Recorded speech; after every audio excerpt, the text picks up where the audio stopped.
ನಂಜನಗೂಡಿನಲ್ಲಿ ಪಾರಂಪರಿಕ ಮರಗಳ ಸಂರಕ್ಷಣೆಗೆ ಆಗ್ರಹ. ನಂಜನಗೂಡಿನ ಪ್ರವಾಸಿ ಮಂದಿರದ ಆವರಣದಲ್ಲಿರುವ 10 ಪಾರಂಪರಿಕ ಮರಗಳನ್ನು ಸಂರಕ್ಷಿಸುವಂತೆ ಆಗ್ರಹಿಸಿ ಪರಿಸರಕ್ಕಾಗಿ ನಾವು ಸಂಘಟನೆ ಹಾಗೂ ಇತರ ಸಹ ಸಂಘಟನೆಗಳ ಸದಸ್ಯರು ಗಮನ ಸೆಳೆಯುವ ರೀತಿಯಲ್ಲಿ ಪ್ರತಿಭಟನೆ ನಡೆಸಿದರು. ಪ್ರವಾಸಿ ಮಂದಿರದ ಆವರಣದಲ್ಲಿ ಬೆಳೆದಿರುವ ಹಲವು ವರ್ಷಗಳ ಇತಿಹಾಸ ಹೊಂದಿರುವ ಮರಗಳನ್ನು ಕಾಪಾಡಬೇಕು ಎಂಬ ಉದ್ದೇಶದಿಂದ ಸಂಘಟನೆಯ ಸದಸ್ಯರು ಮರಗಳ ಸುತ್ತಲೂ ವೃತ್ತ ರಚಿಸಿ ಘೋಷಣೆಗಳನ್ನು ಕೂಗಿ ಅಧಿಕಾರಿಗಳ ಗಮನ ಸೆಳೆಯುವ ಪ್ರಯತ್ನ ಮಾಡಿದರು. ಈ ವೇಳೆ ಮಾತನಾಡಿದ ಸದಸ್ಯರು, ಪರಿಸರ ಸಮತೋಲನ ಕಾಪಾಡಲು ಪಾರಂಪರಿಕ ಹಾಗೂ ದೊಡ್ಡ ಮರಗಳು ಅತ್ಯಂತ ಮಹತ್ವದ್ದಾಗಿದ್ದು, ಅವುಗಳನ್ನು ಯಾವುದೇ ಕಾರಣಕ್ಕೂ ಕಡಿದು ಹಾಕಬಾರದು ಎಂದು ಆಗ್ರಹಿಸಿದರು. ಸರ್ಕಾರ ಮತ್ತು ಸಂಬಂಧಪಟ್ಟ ಅಧಿಕಾರಿಗಳು ತಕ್ಷಣ ಕ್ರಮ ಕೈಗೊಂಡು ಈ ಮರಗಳನ್ನು ಸಂರಕ್ಷಿಸಲು ಮುಂದಾಗಬೇಕು ಎಂದು ಒತ್ತಾಯಿಸಿದರು.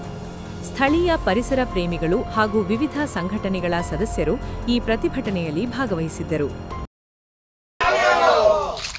ಪರಿಸರದಿಂದ ನಾವು ಪರಿಸರ ಸಂರಕ್ಷಣೆ ನಮ್ಮೆಲ್ಲರ ಹೊಣೆ. ಪರಿಸರ ಸಂರಕ್ಷಣೆ ನಮ್ಮೆಲ್ಲರ ಹೊಣೆ. ಪರಿಸರಕ್ಕಾಗಿ ನಾವು ನಮ್ಮೆಲ್ಲರ ಹೊಣೆ. ಪರಿಸರ ಉಳಿಯಲಿ. ಮರ ಗಿಡಗಳು ಉಳಿಯಲಿ ಉಳಿಯಲಿ.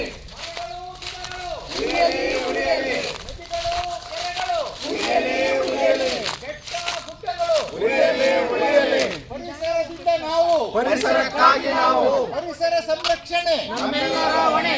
ಮರಗಳು ಗಿಡಗಳು ಉಳಿಯಲಿ ಉಳಿಯಲಿ. ಹೊಳೆಗಳು ಕೆರೆಗಳು ಉಳಿಯಲಿ ಉಳಿಯಲಿ. ಬೆಟ್ಟ ಗುಡ್ಡಗಳು ಉಳಿಯಲಿ ಉಳಿಯಲಿ. ಪರಿಸರ ಸಂರಕ್ಷಣೆ ನಮ್ಮೆಲ್ಲರ ಹೊಣೆ. ಮನೆಗೊಂದು ಮರ, ಊರಿಗೊಂದು ವನ. ಯಾರು ನೋಡಲ್ಲ, 1 ನಿಮಿಷಕ್ಕೂ ಜಾಸ್ತಿ ವಿಡಿಯೋ ಮಾಡಬೇಡಿ. ಕರುನಾಡು ಟೈಮ್ಸ್ ಚಾನೆಲ್ನಲ್ಲಿ ಸುದ್ದಿ ಮತ್ತು ಜಾಹೀರಾತು ನೀಡಲು ಈ ನಂಬರ್ಗೆ ಕರೆ ಮಾಡಿ.